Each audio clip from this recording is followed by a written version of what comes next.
자, 이번 주제는 개미가 사자를 좌절시킨 이야기입니다. 에이? 잠깐만, 개미가 사자를 어떻게 좌절시켰지? 아프리카 사바나에? 이게 사이언스지에 실린 기사였거든요. 맨 처음에는 개미가 뭐 사자 등에 올라타가지고 뭐 사자를 막 괴롭히고 물어뜯고 막 이래서 좌절시킨다 뭐 이런 건 줄 알았어요. 그런데 아닙니다. 그렇게 간단한 게 아니었죠. 그 개미의 정체가 뭐냐? 바로 큰머리 개미입니다. 큰머리 개미. 이 큰머리 개미가 마치 말 그대로 머리가 되게 커요. 18세기 인도양 모리셔스 섬에서 처음 발견됐는데 여기에요. 그 마다가스카르 옆에 요 모리셔스 섬 여기거든요. 보이실지 모르겠는데 여기에요. 여기서 처음 발견을 했는데 배를 타고 전 세계로 퍼졌는데 얘가 뭐 전화 케이블도 다 씹어먹고 뭐 천장이나 바닥 타일 같은 거 다 뚫어서 자기 집을 짓고 이러니까 해충으로 인식되는 녀석들이었어요. 근데 얘네들이 아프리카에도 발견이 퍼졌죠.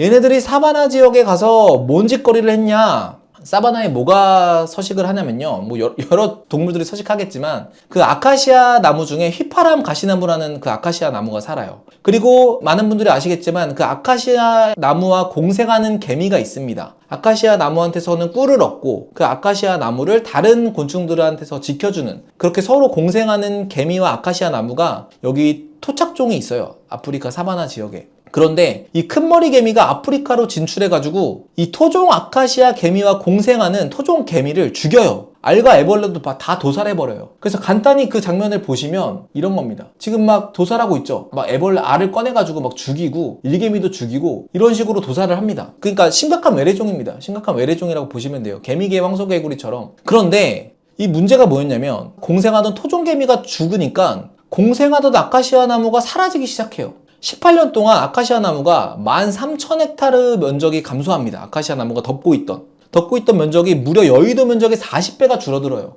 그 사바나 지역에서. 어느 정도로 줄어드냐면 시각적으로 보면은 야, 뷰 좋다. 뷰가 좋아질 정도로 줄어듭니다. 이게 아카시아 나무거든요. 근데 이렇게 사라져요. 휑해집니다. 특히 연구가 진행된 케냐 라이키피아 현은 70%가 아카시아 나무인데 이 나무들이 사라지기 시작해요. 토종개미가 죽어나니까 그 큰머리 개미 때문에. 그래서 이렇게 식생이 완전히 바뀔 정도로 아카시아 나무가 싹 사라져버려요. 근데 왜? 뭐 공생개미가 없으면 좀 불편하긴 해도 그냥 잘 살아갈 것도 같잖아요. 이게 범인이 있습니다. 아카시아 나무가 사라진 이유가 코끼리입니다. 코끼리. 이 아카시아 나무가 코끼리의 주식 중 하나였거든요. 근데 예전에는 아카시아 나무에 사는 토종개미가 방해를 했어요. 코끼리가 이거를 뜯어먹는 거를. 이 개미가 코끼리가 뜯어먹으려고 치면은 달아날 때까지 콧구멍으로 들어가가지고 그 살을 갉아먹는 거예요. 연한 살점을. 그래서 코끼리가 좀 뜯어먹다가 말아요. 그런데 이 토종개미가 죽어나니까 큰머리 개미가 침입해서 죽어나니까 코끼리가 방해자가 없죠. 그러니까 마구마구 뜯어먹어요. 이 사진을 보시면 이 쑥대밭이 된 아카시아 나무거든요. 이거는 공생개미가 없는 아카시아 나무예요. 그래서 코끼리가 많이 뜯어먹었죠. 그래서 완전히 그냥 죽어버려요. 아카시아 나무가. 반면에 공생개미가 있는 곳, 즉 침입을 받지 않은 곳, 여기는 코끼리가 많이 못 뜯어먹어서 좀 멀쩡해요. 그러니까 이 코끼리가 아카시아 나무에 무려 5배에서 7배 정도의 피해를 입힌답니다. 큰머리 개미가 침입한 지역에서는. 자, 그런데 여러분은 이제 궁금하시겠죠. 아니, 그래, 아카시아 나무에 사는 토종개미가 죽고 코끼리가 방해자가 없어서 많이 뜯어먹은 건 알겠어. 근데 이 사자랑 뭔 상관이야? 아니, 처음에 시작은 개미가 사자를 좌절시킨 이야기였잖아요. 근데 사자랑 이게 뭔 상관이었을까요? 상관이 있죠. 사자의 1등 먹잇감이 얼룩말인데 이게 아카시아 나무가 싹 사라지니까 얼룩말의 시야가 넓어지면서 사자가 숨을 곳이 없어졌어요. 얼마나 가시거리가 넓어졌냐 하면 제가 그 데이터를 보여드릴게요.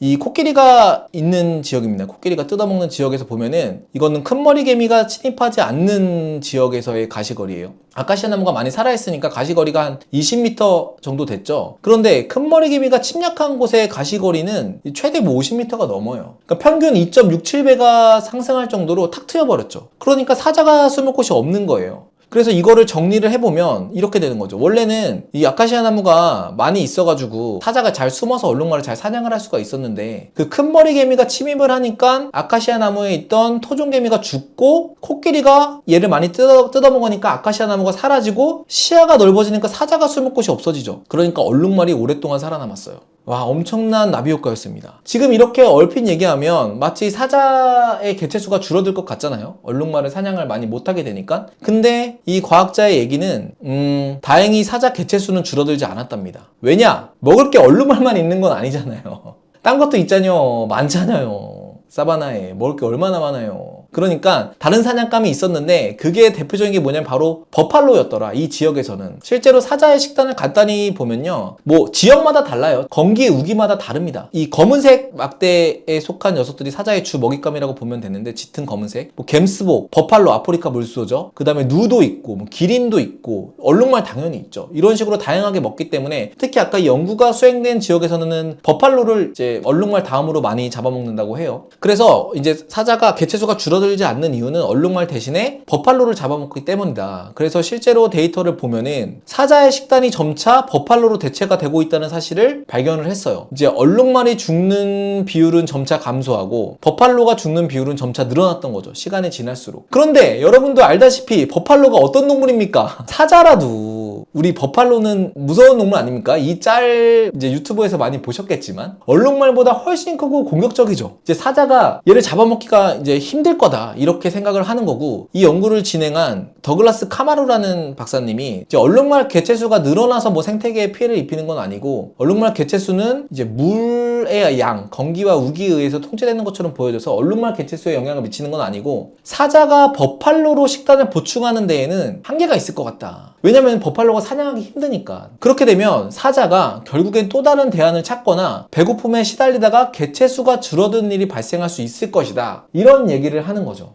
그래서 이 사자를 좌절시켰다는 얘기는 바로 이것 때문에 그런 겁니다. 이것 때문에. 그래서 포식자의 먹이 선호도 변화는 초식동물 및 생태계에 또 다른 파급 효과를 불러올 수 있다. 아직 파급 효과를 불러온 건 아니에요. 결정이 된 건 아니지만 그럴 수 있다라는 연구 결과를 낸 거고 이게 제가 곰곰이 생각해봤어요. 제 개인적인 얘기인데 아직 결론이 난 연구가 아닌데 왜 유명 저널에 이 연구가 실릴 수 있었을까? 그냥 제가 곰곰이 생각을 해본 건데 그 아까 얘기했다시피 이 생태계의 파급 효과를 생각할 때 보통은 큰머리개미가 침입하고 토종개미가 죽으면 코끼리가 많이 뜯어먹는다. 그래서 뭐 코끼리의 개체수가 늘어나거나 아니면 아카시아 나무의 개체수가 줄어들어서 문제가 발생할 것이다 정도에서 멈출 수 있을 것 같거든요. 그런데 이 시야가 넓어져서 사자의 사냥감까지 갔다는 게 그걸 높이 평가하지 않았을까? 그 나비 효과를 내다봤다는 거에 대해서 그렇지 않았을까라고 그냥 개인적으로 생각해 봅니다. 근데 이 연구가 중요한 게 뭐냐면 실제로 이 나비 효과 있잖아요. 어떤 작은 동물로 인해서 시작된 나비 효과가 또 생태계에 악 영향을 준 사례가 있습니다. 개미보다 더 작은 동물이. 어떤 거냐면요. 들어보셨습니까? 남미의 옴 찐득이가 일으킨 나비 효과? 이젠 개미도 모자라서 찐득이가 일으킨 나비 효과가 있습니다, 여러분. 자, 뭘까요? 한번 봅시다. 때는 2014년입니다. 그 아르헨티나 산 기에르모 국립공원이라고 있어요. 되게 높은 고원지대에 있는 국립공원인데 이 델 페레이라라는 수의학 교수님이 사진 찾는 게 너무 힘들어요.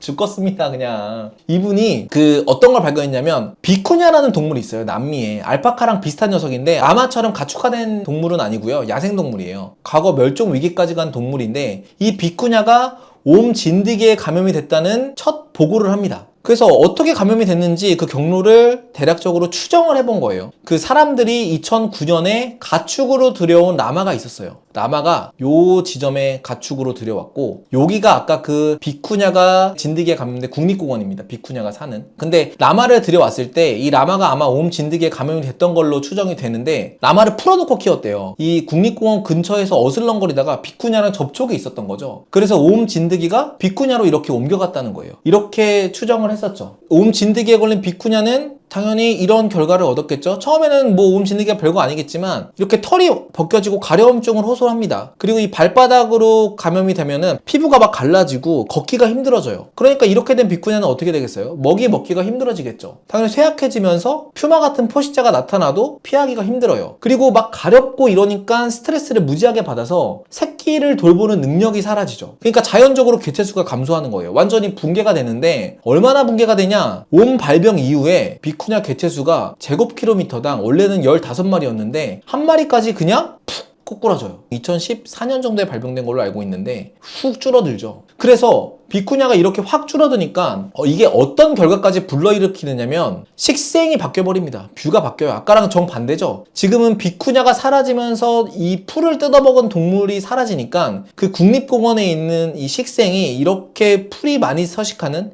이런 식생으로 바뀌어버려요. 여기서 더 추가적으로 어떤 생태계의 문제점이 벌어지냐면 추가적으로 연구를 수행한 줄리아 몽크라는 생태 진화학자 분이 계시거든요. 비쿠냐가 진드기에 감염이 됐죠. 비쿠냐가 막 죽잖아요. 근데 퓨마한테도 어느 정도 영향을 미친대요. 정확히 연구가 된 건 아니지만 이제 비쿠냐가 죽으니까 뭐 사냥할 개체가 없으니까 뭐 퓨마가 뭐 다른 동물을 잡아먹거나 아니면은 뭐 쥐 같은 걸 잡아먹는데 걔네들로는 성이 안 차니까 뭐 개체 수가 줄어들 수도 있고 그런 문제점이 있을 수 있다. 이런 얘기를 했는데 그거보다는 어떤 문제점을 주로 연구를 했냐면 콘드르에 대한 문제점을 연구했어요. 얘네들이 어떤 역할을 하는 녀석들이냐면 퓨마가 비쿠냐를 사냥하잖아요. 그러면 그 남은 사체를 이 콘도르가 다 분해해서 없애요. 콘도르가 이제 시체 청소부거든요. 그래서 콘도르가 다 죽은 비쿠냐 사체를 다 해치우는데 먹어 치우는데 비쿠냐가 많이 죽어버렸죠. 진드기 때문에. 그래서 개체수가 훅 붕괴를 했어요. 그런데 콘도르한테 안 좋은 영향을 끼친대요. 근데 이상하죠? 왜 이상하냐면요. 비쿠냐 사체가 늘어나면 콘도르한테 좋은 거 아닌가? 이렇게 생각할 수 있잖아요. 특히 이 안데스에 사는 콘도르는 그 남미 지역의 고산지대에 서식하는 유일한 청소부새예요. 그리고 먹이의 대부분을 죽은 비쿠냐한테 의존을 하는데 얘네가 멸종위기종이거든요. 근데 비쿠냐가 많이 죽으면 콘도르한테 좋은 거 아닌가? 이렇게 생각할 수도 있잖아요. 아주 간단히 그냥 단순하게 생각하면. 근데 그게 아니었죠. 이 박사님이 연구를 한 걸 보면은 12마리 콘도르에 추적 장치를 부착을 했거든요. 부착을 해서 이제 연구를 합니다. 온 발병 시점이 2014년도였어요. 그래서 비쿠냐가 죽었겠죠. 죽었을 땐 처음엔 좋아요. 처음에는 급격히 많아집니다. 그래프 보시면 이 색깔들이 이제 그 콘도르라고 보시면 돼요. 콘도르가 그 고산지대에 나타난 그 국립공원에 나타난 거라고 보시면 되는데 콘도르가 나타나는 비율이 쭉 늘어나요. 비쿠냐가 많이 죽었으니까 확 늘어나죠. 근데 이게 한꺼번에 비쿠냐가 죽으니까 시체가 다 썩어 문드러지면 콘도르가 더 이상 먹을 게 없으니까 쭉 줄어들죠. 나타나지 않아요. 그리고 본격적으로 비쿠냐가 붕괴된 시점 2015년도가 좀 지나서 그 시점에서도 콘도르의 개체수가 훅 늘어나요. 그 고산지대에 나타나는. 그러다가 시체가 썩어 문드러지니까 이렇게 훅 죽죠. 그러니까 처음에는 좋을 수 있지만 이게 다시 급격히 감소해버리는 문제점이 발생을 한 거죠. 이게 위성사진을 보면은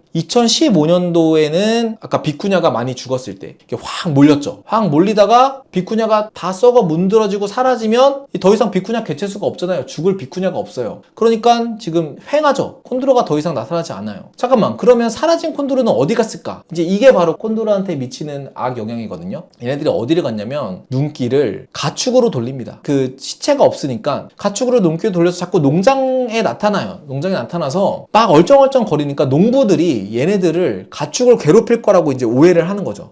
과학적인 지식이 없을 테니까. 그래서 자꾸 죽여요. 근데 아까 그 콘도르가 멸종위기종이라고 했었죠. 근데 계속 개체수가 죽어요. 그리고 농부들이 가축을 사냥하는 포식자를 막기 위해서 그 주변에 독을 묻힌 고깃덩어리 같은 거를 뿌려놔요. 그럼 이 독을 포식자가 먹고 죽어요. 그러면 그 콘도르가 사체가 된 포식자, 즉 독살된 포식자를 먹고 독극물에 감염돼서 죽어요. 그러니까 계속해서 사체 청소부 역할을 해야 될 녀석들이 계속 죽어나가니까 이제 문제가 되기 시작한 거죠. 콘도르가 죽는 게 왜 큰 문제냐면 특히 이 안데스 산맥 주변에서는 콘도르 말고는 딱히 분해자가 없어요. 아프리카에는 하이에나라도 있는데 남미 이 야생지대에는 대안이 될 만한 마땅한 분해자가 없습니다. 그래서 생태학자들이 이거를 문제가 된다고 얘기하는 이유가 그 죽은 거대 동물들이 있잖아요. 그 얘네들을 사체 청소부 새들이 와가지고 빨리빨리 먹어 치워줘야 되는데 먹어 치우지 않고 계속 방치가 되니까 질병성 세균들이 번식을 하죠. 그러면 거기로 뭔가 다른 포유류들이 뭐 사체 근처에 어슬렁거리다가 거기에 머무는 시간이 좀 늘어나면 걔네들이 병원성 세균에 또 감염이 되고 이게 인간한테 또 전파될 위험이 있어요. 그래서 콘도르가 죽는 게 결국에는 인간한테 화살이 다시 되돌아오는 그런 현상이 벌어진다는 게 문제입니다. 그래서 아까 그 얘기했던 나비 효과, 그 작은 옴 진드기에서 발생한 나비 효과가 결국은 인간한테까지 되돌아오는 그 사례가 실질적으로 있었습니다. 진짜 이 나비 효과가 엄청나지 않습니까?